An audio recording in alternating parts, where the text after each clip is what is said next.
first Marvel Star Wars comic I read was the Kanan Omnibus, and before I did I was quite dubious about all the positive reviews for the new Marvel run of Star Wars comics, but after reading Kanan I was actually quite impressed. The art was good, the story was good, the presentation was excellent, and it felt like it was a proper Kanan story, so overall I was very pleasantly surprised.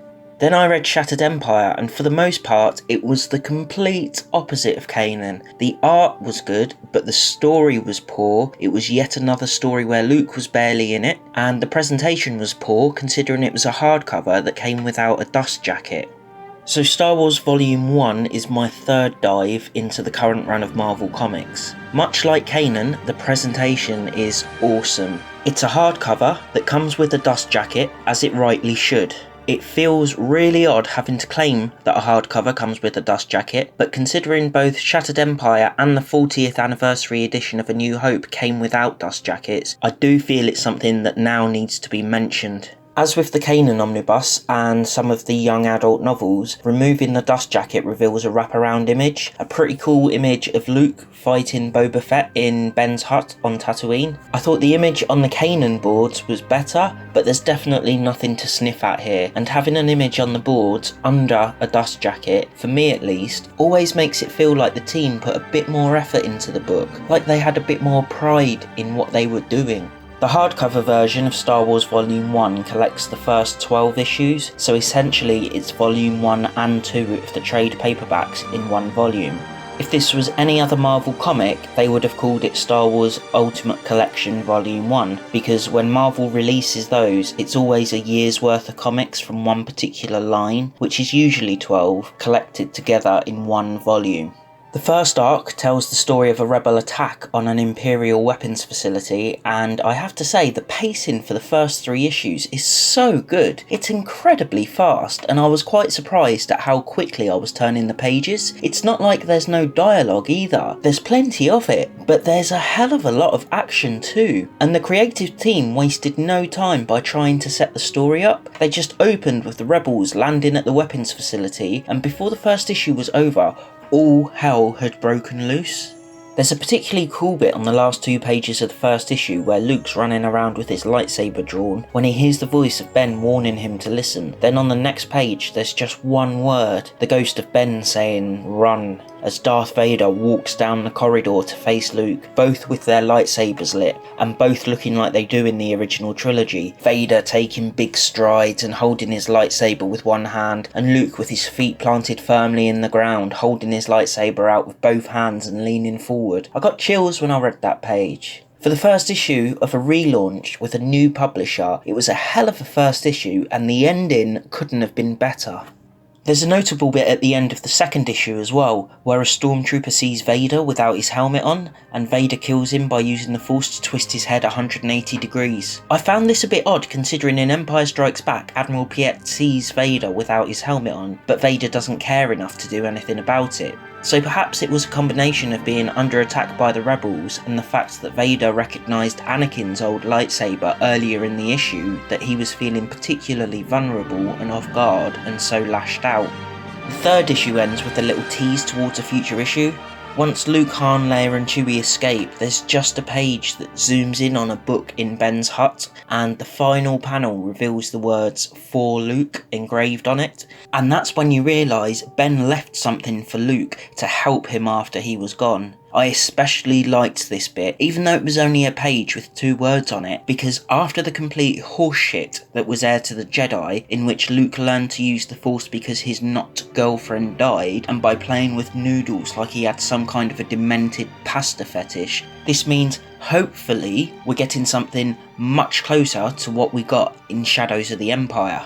For those of you who don't know, in Shadows of the Empire, Luke went back to Ben's hut searching for something he may have left behind to help Luke, and he discovered a journal. Luke used that journal to help build his second lightsaber. In fact, he built it and baked the crystal that powered it inside Ben's hut. This is the way it should work. Luke learning through lessons or artifacts of the Jedi, not through plots that make absolutely no sense within the Star Wars universe. Hopefully, he's going to learn from Ben's journal like he did in Legends. The reason I say hopefully is because the future issue teased is in this book, and in that issue, Luke doesn't learn anything about the Force from the journal. It just has a story about Obi-Wan trying to adjust to life on Tatooine and his new role as Luke's secret guardian without using the Force. It was an entertaining enough read and well done, however, it does leave the question of whether we will see Luke learning about the Force from the journal. I hope this is the direction they choose to go in, because it just makes so much more sense. It would give a logical, believable explanation of how Luke managed to use the Force just enough to get his lightsaber out of the snow in the Wampas Cave on Hoth, rather than the Deus Ex Machina we had in Heir to the Jedi. However, if they do choose to go in that direction, it does raise the question of what will be canon and what won't be. Did Luke have a breakthrough like in Heir to the Jedi, or did he learn from a book like a good student? I suppose it could be both if Heir to the Jedi is set after Luke reads most of the journal, but to be honest, Heir to the Jedi was really awful, and wasn't designed to be in the new canon anyway, and that's probably where all its flaws emerged from.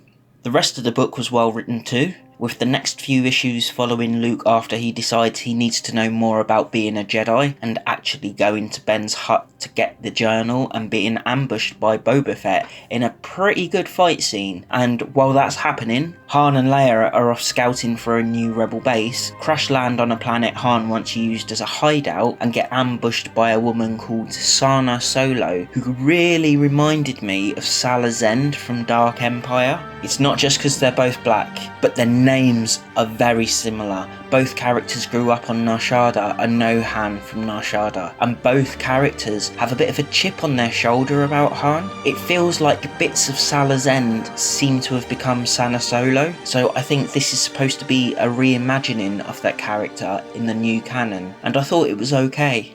The funny thing about Sana's appearance is Leia's reaction to the news that Han's married, leaving her absolutely fuming, and at one point willing to turn Han over to the Imperials. I couldn't believe it when I was reading it, because it honestly was like the most pissed off woman ever. And if you've ever had an argument with a woman, you know how crazy they get. They just switch off to all logic. They've got this idea in their head, and they will kill you. And this was exactly how Leia was written, and it was very, very entertaining, especially considering Han was there doing his "it's not my fault" thing that he always does.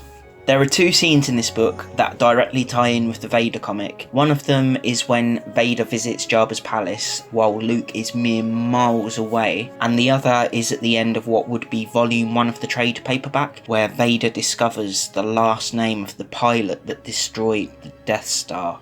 That was an excellent bit of writing, and combined with the art on those 3 pages, it really gave me a sense of how furious Vader was at the discovery of possibly having a son. I have to say that bit was very well done.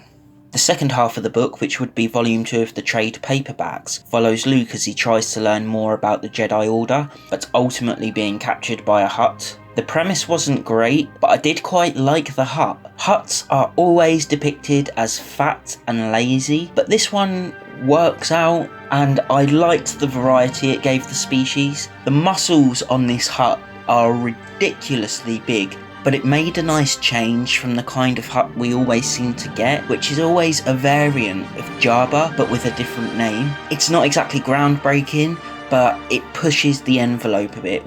The other thing about this Hutt is the fact that he's a connoisseur of Jedi artifacts, and as such he's amassed a massive collection of lightsabers and Jedi holocrons. I liked 2 things about this, the first being the addition of a turquoise lightsaber, which I've never seen before but always wanted to, and secondly, because just like with Ben's journal, it presents an opportunity for Luke to learn from relics of the Jedi, rather than through the bullshit explanation given in Heir to the Jedi. It's believable, and I like that.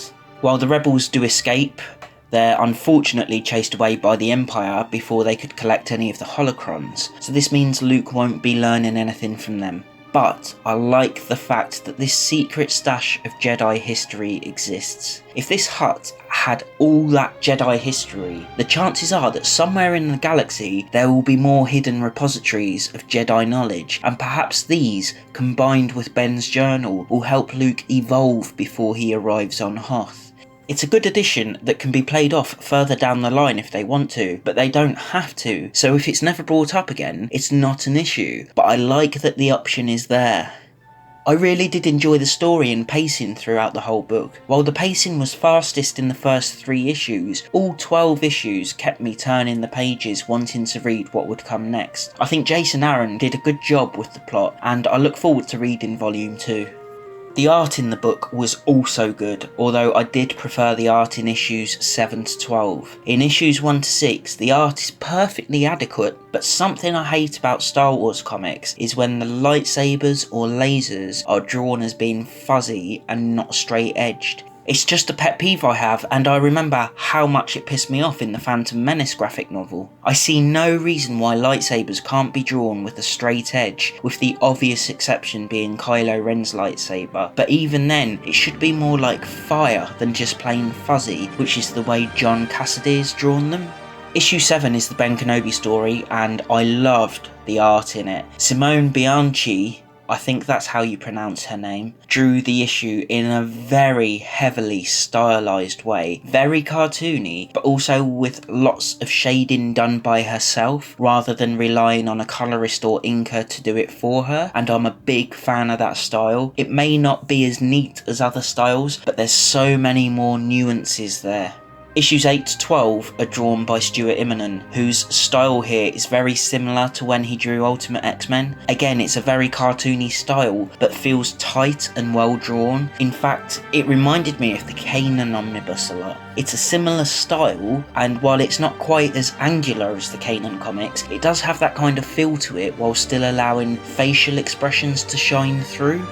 The back of the book contains the usual variant covers, sketches and unused artwork. While that stuff doesn't really interest me, I did actually have a good look because some of the art was quite interesting. From the fake toy package covers to an Alex Ross painting, it was just a bit of fun to look at. The style of the jacket is exactly the same as Kanan and the Darth Vader omnibus. They all look the same, with the summary on the opening inside flap and details on the creators on the rear inside flap, all written in the same font, and with all 3 sitting on a shelf together, everything on the spine lines up like the Marvel logo and the Star Wars logo. Even the insides match up, with a plain black page, then a whole page of the title of the entire comic written in the classic yellow Star Wars font, then a page with a single piece of artwork and the word Star Wars above it, then on the opposite page the credits, then after that a page with the opening crawl. Even the font is the same. It's just a little thing, but when you buy books and they all match up in style like that, it's so much nicer than when they're all different. So overall, I thought the Star Wars Volume 1 hardcover was very well done. I thought the plot was good, the pacing was good, the art was good. I like the fact that what was in the book has opened up possibilities for the future. Everything about this book is just really, really good. I also like how Marvel was starting to use a default format for their hardcover Star Wars book. Hopefully I'll never get another Star Wars hardcover that isn't meant to come without a dust jacket. So yeah, I'm really pleased with Star Wars Volume 1. It's a strong start for the flagship comic, and I'm really looking forward to reading Volume 2.